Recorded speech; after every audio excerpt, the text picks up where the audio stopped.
The exchange rate pass-through has an impact on inflation, no doubt about that. But let me also add that people often attribute the moderation we now have in the exchange rate. They attribute it solely to that the jumbo hike in MPR that we had in February. But I don't think that is correct. You see, the confidence we have in the market now is largely on account of the fact that the central bank has, to a large extent, succeeded in clearing backlogs.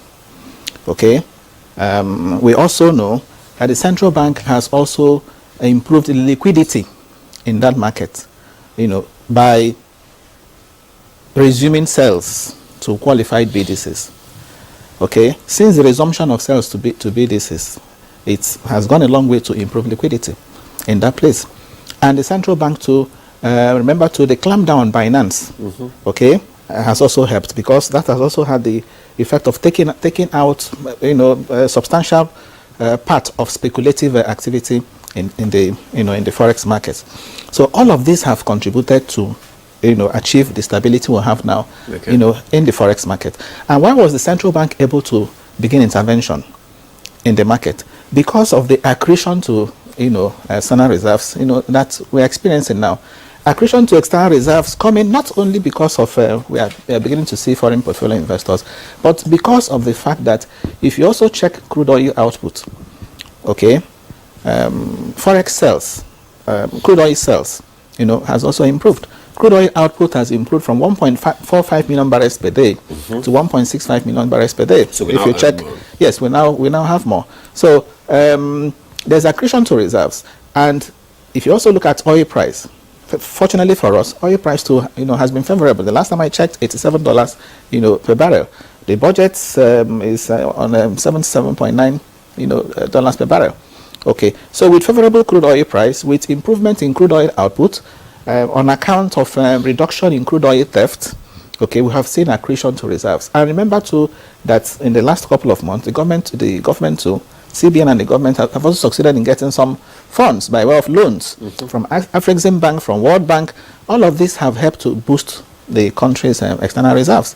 So armed with this now, the central bank has been in the position to intervene. That's why you now find the central bank intervening in the market, as opposed to their previous stance of saying they will float, they won't allow market forces. So today the central bank is intervening, and that's good. So I want to commend. So that's brought stability. Okay. So I want to commend the central bank, for those. So it's not as though it's because they raised MPR by 400, but that's why we're seeing all the stability that we have in the market today. I just want to put that context and correct that impression. Yes, I agree. FPIs must have come in, but that has not really accounted for the stability that we have there today. Speculative demand has to a large extent, been curtailed. And as I said, that's also because of the confidence that the central bank has, kind of achieved in the market today. That $7 billion backlog, clearing the 7 billion, at least the valid ones we understand, has gone a long way to, instill confidence. So that's about the exchange rate. So I agree, again, exchange rate pass-through has an impact on a general price level. But that's not the entire story. Okay. If you read that communique, the communique by the one read by the governor, okay, it also identifies the other factors driving inflation in Nigeria. Okay, it talked about insecurity. In fact, it states there. Yes, it said that's addressing food insecurity. Okay, addressing food insecurity and supply, shortages, was key to containing inflation, inflationary pressure. I'm trying to see if I can even regurgitate it verbatim. Okay, that's what is there.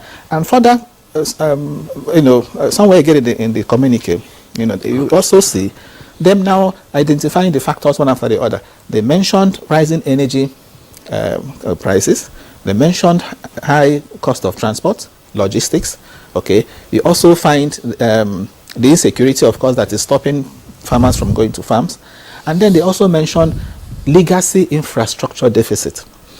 So when you look at these factors, these are not factors that are within the purview of the central bank.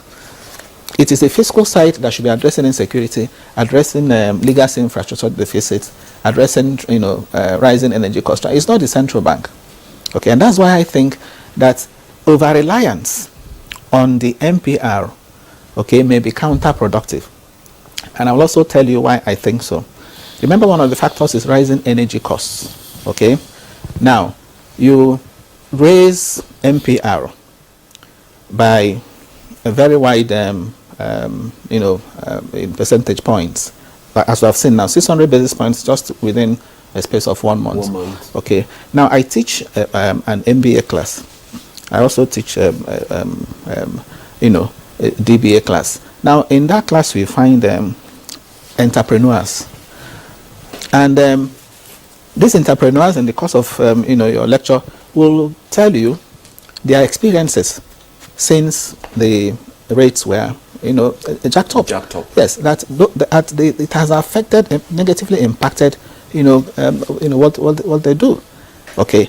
Now you also find the case of, again, I was having a chat with somebody who imports. But from what he said, sorry to cut you. Yes. But from what he said these measures taken is likely to boost the purchasing power of Nigerians. Yes, so, and I'm trying to tell you that if care is not taken, you end up reinforcing the cost push side of inflation. What the central bank is trying to address is the demand pull side. Okay, monetary policy is all about reducing volume of, either you're reducing or you're increasing is money, money in circulate, volume of money supply. Okay, so they say money supply is high, and that's why you find a lot of money chasing few goods, and also chasing forex. Okay. So they want to mop up. All right, so that's on the part of monetary factor. But these other non-monetary factors, which I mentioned, central bank has no control over insecurity. Has no control over food, rising energy, like petroleum, for example.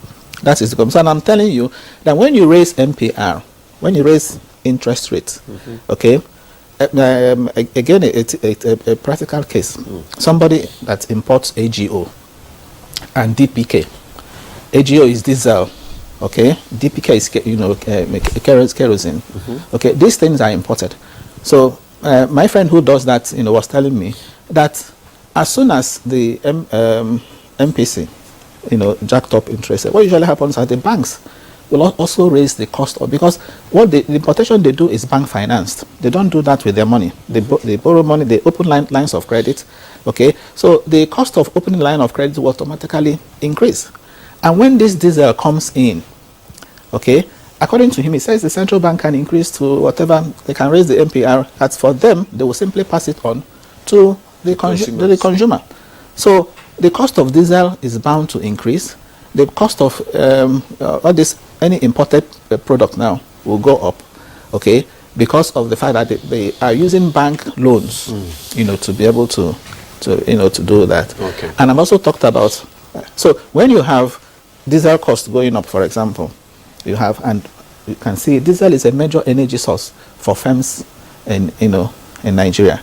So you find the cost of production going up. What have you done in the end? You want to contain inflation, but your policy is indirectly also reinforcing the cost push side of inflation. So cost of production is also going up because access to credit is constrained. People are borrowing at a higher cost to do business. If you borrow at a higher cost to do business, the natural thing will be for you to, of course, transfer it into your products, especially if you are producing essential commodities. It's only when you're doing luxury items that you may not succeed. But if there is essential, you simply heap the increase on the consumer. So again, you find prices going up. So I am positive about this economy. I want to see the central bank succeed in driving down inflation to 21.4%, which is their target.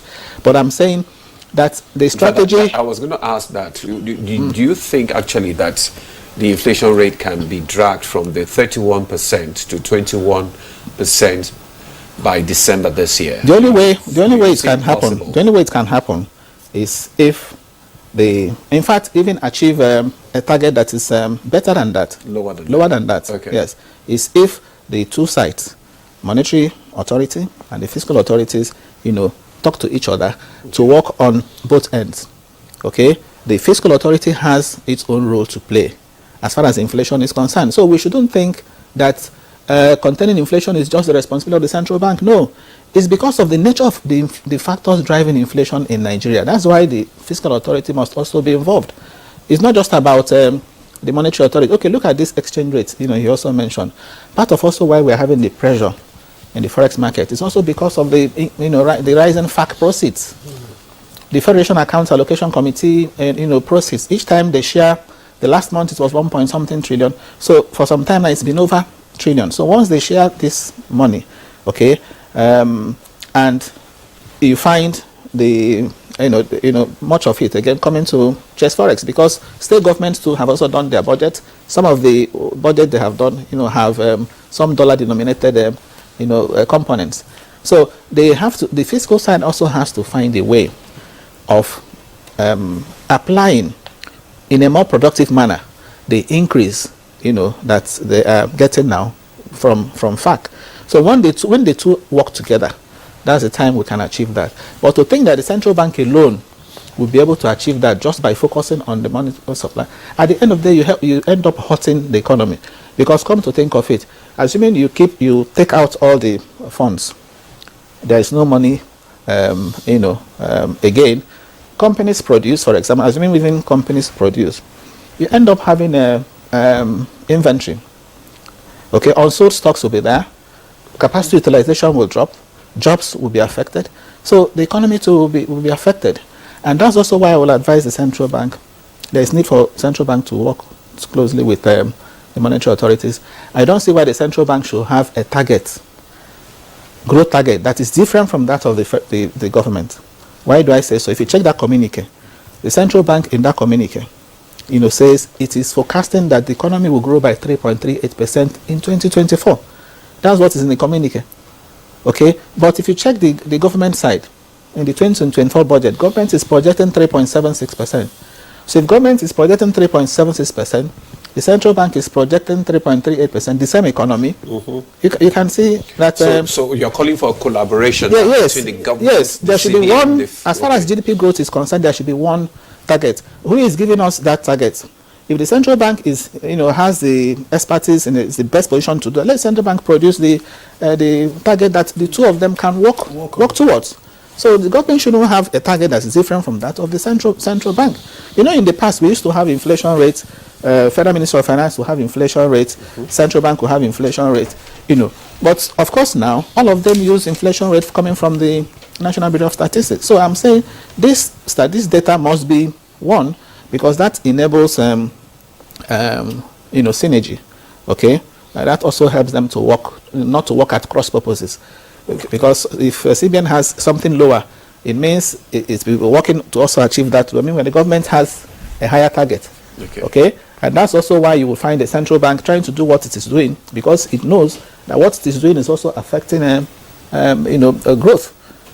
Okay, so what I'm saying ultimately is that I want to commend the central bank for what they have done, particularly with respect to exchange rate. Yes, but in terms of driving down inflation rate, my advice is that the central bank has other tools at its disposal.